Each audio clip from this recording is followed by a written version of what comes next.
aí, criaturas da internet, eu sou Davi Calazans, esse é o Ponto em Comum e vamos conhecer algumas coisas do seu dia a dia que na verdade são radioativas. Ah, é o quê? Radioativo? É quando você deixa o seu rádio ligado?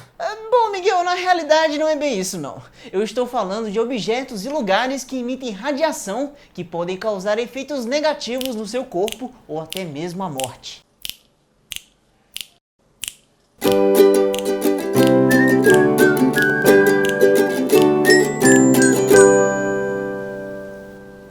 Antes de tudo, precisamos fazer uma importante observação.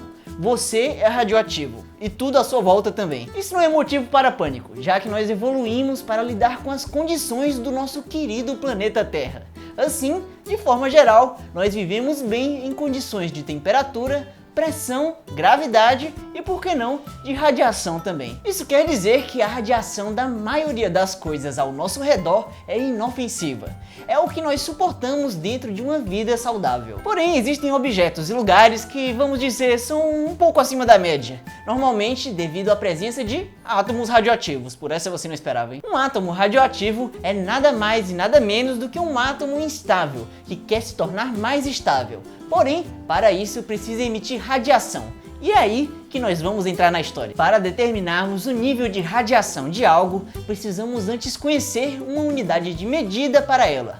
Um exemplo disso é o sievert. Para você ter uma ideia, um ser humano que recebe 2 deles em uma tacada só já corre um sério risco de vida. Quando recebemos 4 sieverts, ainda é possível sobrevivermos, mas apenas com um tratamento feito rapidamente. Já 8 sieverts é uma dose fatal, mesmo com a melhor assistência médica disponível hoje. Porém, isso são doses muito altas. Um sievert já é bastante coisa.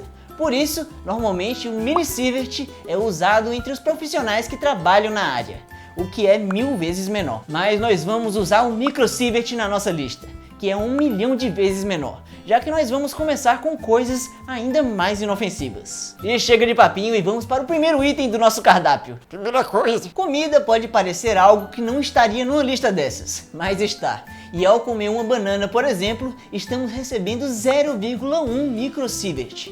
Isso acontece porque, como você já sabe, ela é uma fruta rica em potássio. Agora, como você talvez não saiba, parte desse elemento está presente na natureza em forma de potássio 40, uma versão com um nêutron a mais. E isso a faz ser ligeiramente instável e, por consequência, radioativo. Ele está presente em uma pequena proporção, constitui apenas 0,012% de todo o potássio à nossa volta.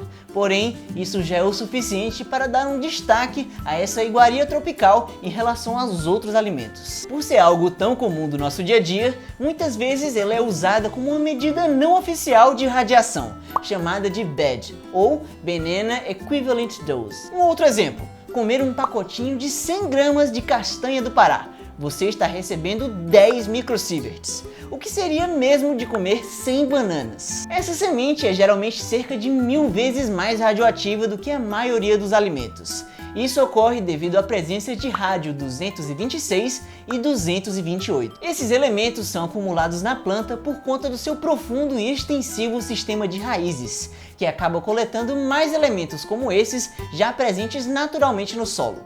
Mas é claro que isso vai depender de terreno para terreno onde essa árvore nasce. Alguns são mais radioativos que outros. E como eu já disse, você mesmo é radioativo. Porque, enfim, eu suponho que você deva comer de vez em quando. Isso significa que estar perto de alguém pode aumentar um pouquinho a sua dose de radiação.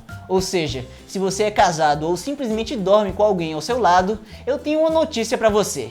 Esse indivíduo aí perto de você oferece 0,05 microsieverts. Meia banana. Viver aqui na superfície desse planeta já significa lidar diariamente com doses de radiação.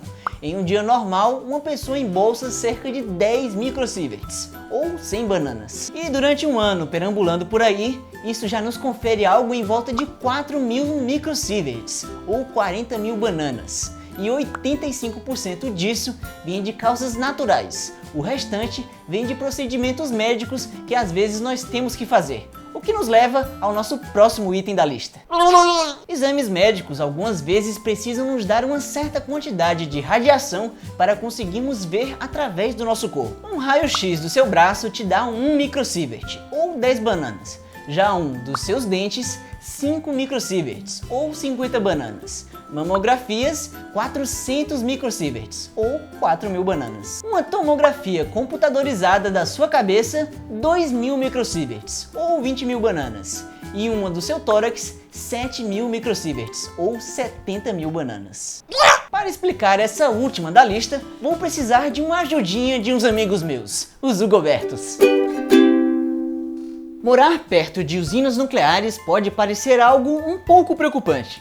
Mas, por exemplo, o governo dos Estados Unidos estabelece um limite de liberação anual de apenas 250 microsieverts, ou 2.500 bananas. Mas e se a usina perto da sua casa sofreu algum acidente? Bom, apesar disso ser raro, no caso do desastre em Fukushima em 2011, por exemplo, a zona evacuada recebeu 1.000 microsieverts, ou 10.000 bananas, durante as 2 primeiras semanas após o incidente. No caso do acidente ocorrido em 1986, na usina de Chernobyl, foi medido em 2010 o quanto de radiação que alguém recebe se ficar perto da usina.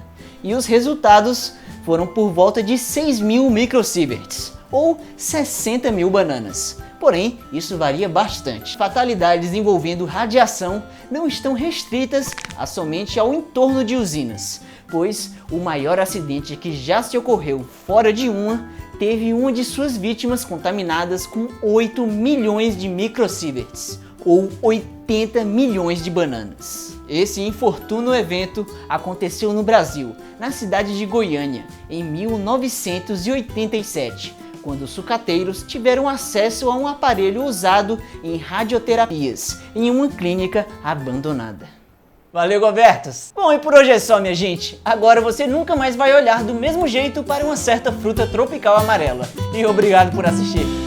Para mais assuntos radiantes, se inscreva no canal. E chegou mais uma semana com uma nova pergunta para vocês usarem a criatividade, que dessa vez é: que coisa ficou faltando na lista?